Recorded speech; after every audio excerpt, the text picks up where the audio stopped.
لله الحمد الذي خلق الموت والحياة ليبلوكم أيكم أحسن عملا وهو العزيز الغفور. أشهد أن لا إله إلا الله وحده لا شريك له وأشهد أن محمدا عبده ورسوله لا نبي بعده. اللهم صل على سيدنا محمد عبدك ورسولك والنبي الأمي وعلى آله وصحبه وسلم تسليما عدد ما حط به علمك وحط به قلمك وأحصاه كتابك.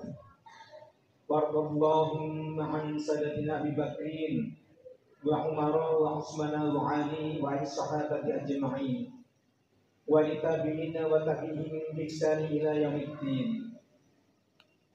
أما بعد فيا عباد الله أوصيكم ونفسي بتقوى الله. قال الله تعالى أعوذ بالله من الشيطان الرجيم يا أيها الذين آمنوا اتقوا الله حق تقاته ولا تموتن إلا وأنتم مسلمون. يا أيها الذين آمنوا اتقوا الله ولتنظر نفس ما قدمت لغد واتقوا الله إن الله خبير بما تعملون. يا أيها الذين آمنوا اتقوا الله وقولوا قولا سديدا يصلح لكم أعمالكم ويغفر لكم ذنوبكم ومن يطع الله ورسوله فقد فاز فوزا عظيما. قال رسول الله صلى الله عليه وسلم لا يؤمن أحدكم حتى يحب لأخيه ما يحب لنفسه.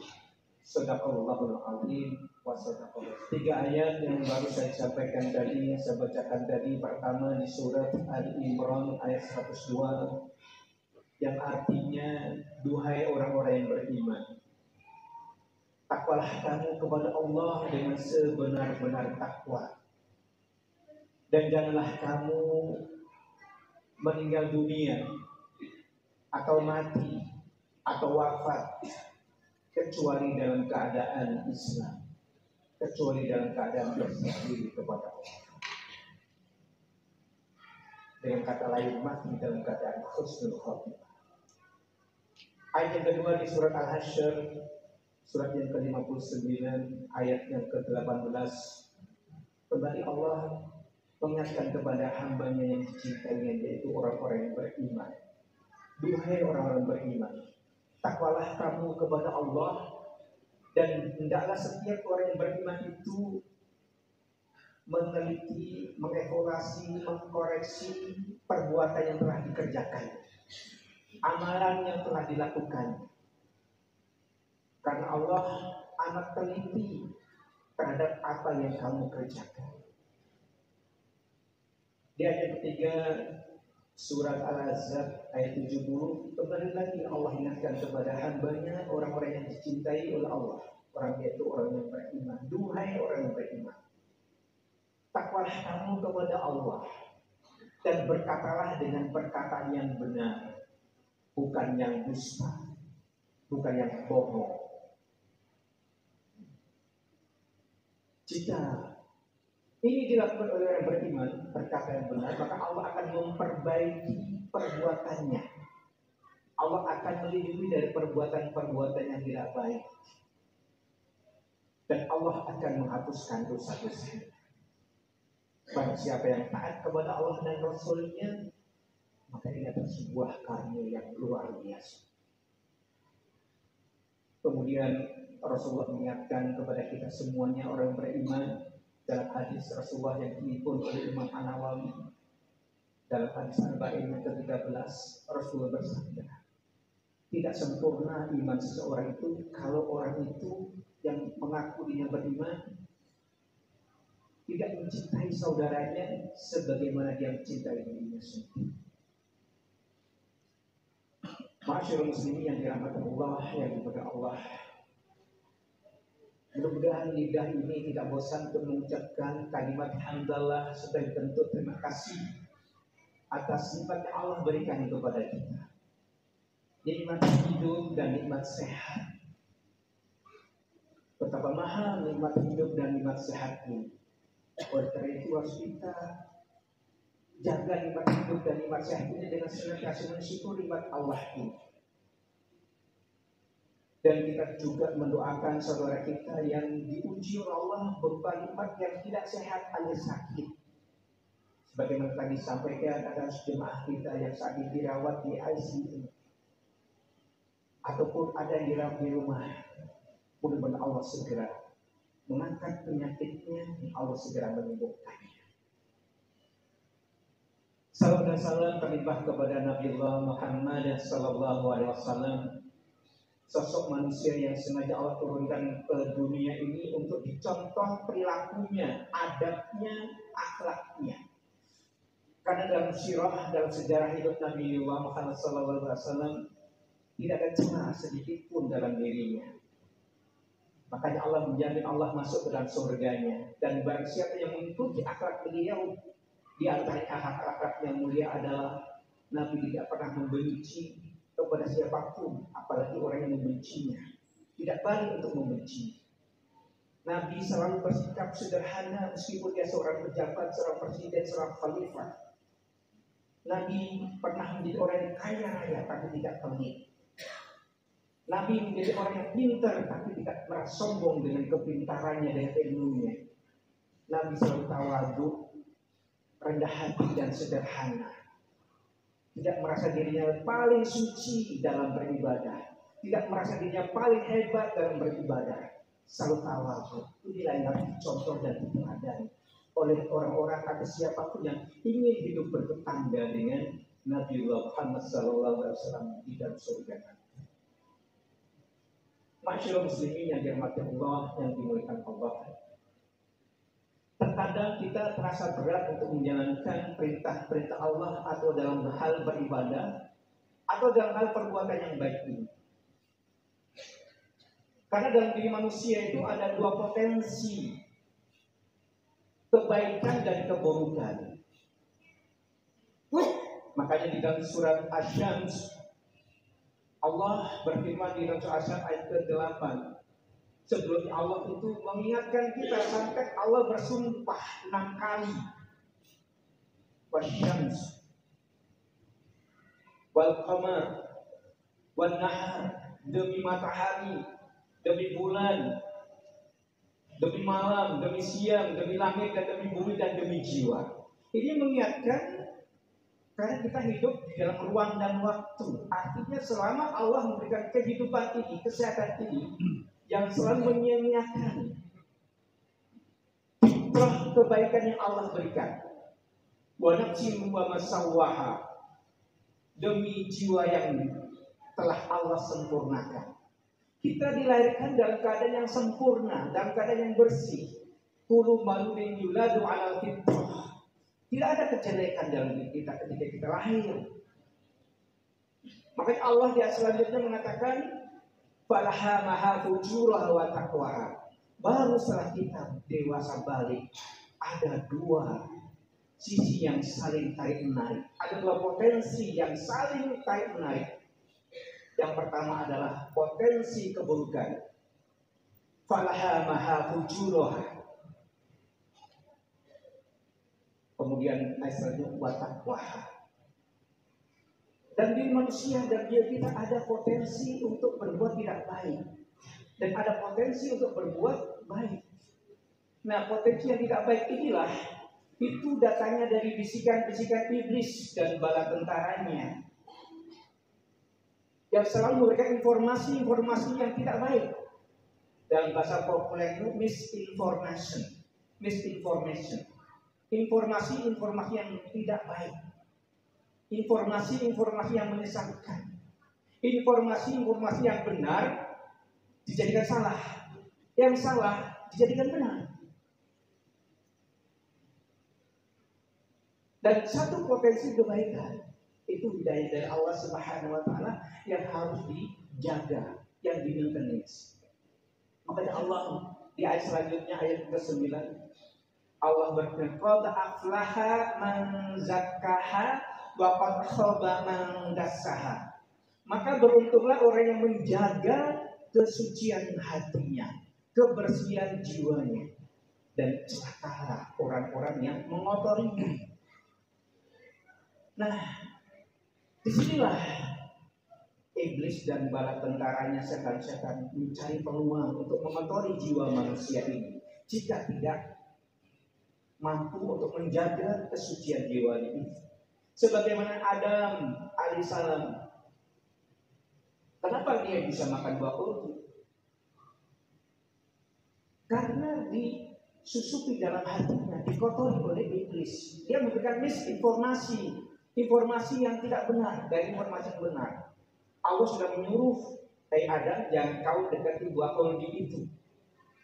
Tetapi Adam terpengaruh dengan informasi yang salah dari iblis. Adam, kenapa kau nggak boleh dekat-dekat dengan buah kurma? Tahu nggak? Kita nanti akan mati di surga ini. Allah berikan fasilitas yang luar biasa di surga, makan, minum dengan buah-buahan yang lezat-lezat. Tapi nanti kamu mati juga. Nah, kalau kamu makan buah kurma, tidak akan mati. Ini informasi yang salah, tapi dianggap benar dengan argumentasi yang diterima dan masuk akal. Dan inilah yang dihembuskan kepada anak cucu Nabi Adam, kepada koruptor. Hei, kamu korupsi nggak apa-apa. Nanti hasil korupsinya kamu potong 2,5% untuk zakat, jadi bersih. Nggak haram lagi uang korupsi itu. Makanya sampai saat ini banyak sekali koruptor yang berlomba-lomba untuk mengkorupsi uang negara, uang rakyat. Kalau dulu miliaran, sekarang triliunan. Kenapa? Karena dalam jiwa manusia telah disisipi informasi yang salah oleh tubuh iblis. Padahal sudah benar. Allah membisikkan melalui malaikat, ayo sholat subuh. Nanti sebelum sholat subuh, sholat 2 rakaat. Karena Rasul mengatakan 2 rakaat sebelum sholat subuh itu lebih baik daripada dunia dan seisinya. Rakaat al-fajr khairun minad dunya. Tapi iblis membisikkan informasi yang salah dan dianggap benar. Kamu tadi kan sudah capek bekerja semalaman. Nggak apa-apa, kamu tidur saja, selesaikan dulu. Kan nggak apa-apa, nanti kamu bangun telat bisa juga sholat subuh meskipun telat. Itu bisikan-bisikan iblis, sehingga nggak sempat sholat subuh, bahkan sampai kebangkongan. Ini setan. Bahkan dalam khutbah Jumat seperti ini pernah saya lihat ada orang yang asik sedang chattingan pada saat khutbah, pada saat khotib naik mimbar. Kebetulan waktu itu saya tidak sholat, tidak khutbah. Saya menegur tidak enak karena ketika sholat Jumat, khotib atau Jumat tidak boleh saling mengingatkan. Ada orang yang lagi asik chattingan ketika khotib naik mimbar, buka HP. Mungkin dia bisikannya yang tidak boleh itu kan bicara. Kalau buka HP chattingan tidak apa-apa. Itu bisikan-bisikan setan. Padahal Rasul mengatakan ansitu wasna'u. Perhatikan dan dengarkan. Cuma perhatikan. Masih mending ngantuk daripada buka HP lalu chattingan. Nah, ini bisikan-bisikan setan yang membenarkan perbuatan-perbuatan yang tidak benar. Bagaimana solusinya? Allah memberikan solusi di surat Al-Alaq. Qad aflaha man tazakka. Kalau di surat Asy-Syams tadi qad aflaha man zakkaha, tapi di dalam surat Al-Alaq qad aflaha man tazakka. Itu ada perintah untuk menjaga kesucian jiwa kita. Yaitu dengan apa? Wa dzakara ismihi fashollah. Dengan selalu mengingat Allah. Ya ayyuhalladzina amanu dzkuru dzikran katsiran. Hai orang beriman, ingatlah kepada Allah dengan sebanyak-banyaknya. Fadzkuruni adzkurkum washkuruni wala takfurun. Surah Al-Baqarah 152. Maka ingatlah aku akan mengingat kamu. Makanya orang yang selalu mengingat Allah, iblis, setan nggak bisa deket-deket. Sehingga orang yang selalu mengingat Allah, hatinya akan tenang. Alladzina amanu tatma'innu qulubuhum bi dzikrillah. Ala bi dzikrillah tatma'innul qulub. Orang-orang yang beriman itu hatinya selalu ingat Allah, menjaga. Qad aflaha man zakkaha, qad aflaha man tazakka. Maka beruntunglah orang yang selalu menjaga hatinya supaya iblis tidak nongkrong dalam jiwa seseorang untuk membisikan-bisikan, memberikan informasi-informasi yang salah menjadi benar. Karena iblis tidak pernah memberikan informasi yang benar. Iblis selalu memberikan informasi yang salah itu menjadi benar, informasi yang benar menjadi salah. Itu memang pekerjaan iblis. Oleh karena itu Allah mengingatkan kepada orang beriman agar selalu menjaga hati ini dengan selalu mengingat Allah. Dengan mengingat Allah, hati kita akan menjadi tenang, tidak tergoda, tidak mudah emosi, tidak mudah marah-marah. Dan fasollah dan sholatlah, karena sholat itu adalah zikir yang paling afdol, zikir yang paling utama. Tidak boleh meninggalkan sholat karena ini zikir yang paling besar. Falatul akbar. Di dalam sholat ada zikir, kita menyebut takbir Allahu Akbar. Di dalam sholat ada doa, iya karena berdua, iya karena setanya. Rabbighfirli warhamni wajburni dan seterusnya. Itu ada doa. Dan sholat ada menghadap ke kiblat, membersihkan jiwa, mensucikan hati. Dan sholat ada puasa. Karena ketika kita sholat nggak boleh makan-makan, apalagi bicara dengan jemaah di sampingnya. Apa kabar kamu? Tidak boleh, batal sholat itu. Ini artinya puasa menjaga asia. Karena sholat itu lengkap, semuanya ada di dalam sholat. Ini adalah perintah Allah. Dan sebagai bentuk rasa syukur atas anugerah, nikmat sehat dan nikmat hidup dan nikmat-nikmat yang lain yang Allah berikan. Fasholli rabbika wanhar. Maka dirikan sholat dan peduli dengan sesama saudara-saudara. Mudah-mudahan kita selalu bisa menjaga jiwa kita, hati kita, supaya tidak ditongkrongi, dibisikin oleh iblis dan bala tentaranya setan yang selalu memberikan misinformasi, yang selalu memberikan informasi-informasi yang tidak benar. Barakallahu lakum fil Qur'an al-azim wa nafa'ani wa iyyakum bima fihi min al-ayati wa zikril hakim.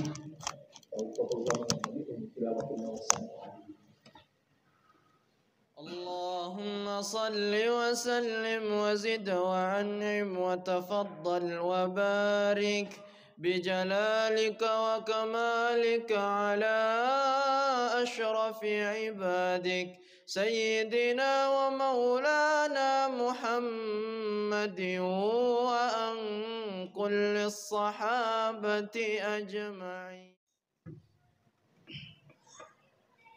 الحمد لله الحمد لله هدانا سبل السلام وأفهمنا بشريعة النبي الكريم. أشهد أن لا إله إلا الله وحده لا شريك له ذو الجلال والإكرام، وأشهد أن محمدا عبده ورسوله لا نبي بعد. اللهم صل على سيدنا محمد عبدك ورسولك والنبي الأمي وعلى آله وصحبه وسلم تسليما. أما بعد فيا عباد الله أوصيكم ونفسي بتقوى الله. قال الله تعالى أعوذ بالله من الشيطان الرجيم إن الله وملائكته يصلون على النبي يا أيها الذين آمنوا صلوا عليه وسلموا تسليما. Arti dari firman Allah yang sering kita dengar, yang sering juga diucapkan sampaikan oleh Bilal, dan juga di pertanyaan kedua di surat Al-Ahzab ayat 50. Allah berfirman, Innallaha, sesungguhnya Allah dan para malaikat itu bersolawat kepada Nabi. Allah saja dan para malaikat itu bersolawat kepada Nabi. Makanya Allah menyuruh orang untuk bersolawat kepada Nabi Muhammad SAW. Maka kalau orang itu pelit dalam bersolawat, tidak mau bersolawat kepada Nabi, berarti orang ini lebih hebat daripada Allah dan Rasulnya, lebih hebat dari Allah dan para malaikat. Allahumma shalli ala sayyidina Muhammad wa ala sayyidina Muhammad kama shallaita ala sayyidina Ibrahim wa ala sayyidina Ibrahim wa barik ala sayyidina Muhammad wa ala sayyidina Muhammad kama barakta ala sayyidina Ibrahim fil alamin innaka Hamidum Majid. اللهم اغفر للمسلمين والمسلمات والمؤمنين والمؤمنات الأحياء والأموات قضاء حاجة. اللهم اغفر لنا ذنوبنا ولوالدينا وارحمهم كما ربنا صغارا. اللهم احسن عاقبتنا في الأمور كلها وارزقنا في الدنيا وعذاب الآخرة. اللهم اقسم لنا من خشيتك ما تحول به بيننا وبين معصيتك ومن طاعتك ما تبلغنا بها جنتك ومن اليقين ما تحول به علينا مصائب الدنيا ومتعنا بأسماعنا وأبصارنا وقواتنا ما أحييتنا واجعله وارث منا واجعل ثأرنا على من ظلمنا وانصرنا على من عادانا ولا تجعل مصيبتنا في ديننا ولا تجعل الدنيا أكبر همنا ولا مبلغ علمنا ولا تسلط علينا ما لا يرحمنا. اللهم لا تدع لنا ذنبا إلا غفرته ولا هما إلا فرجته ولا دينا إلا قضيته ولا حاجة من حوائج الدنيا والآخرة إلا قضيتها يا أرحم الراحمين. ربنا هب لنا من أزواجنا وذرياتنا قرة أعين واجعلنا للمتقين إماما. ربنا آتنا في الدنيا حسنة وفي الآخرة حسنة وقنا عذاب النار. والحمد لله رب العالمين. عباد الله إن الله يأمر بالعدل والإحسان وإيتاء ذي القربى وينهى عن الفحشاء والمنكر والبغي يعظكم لعلكم تذكرون.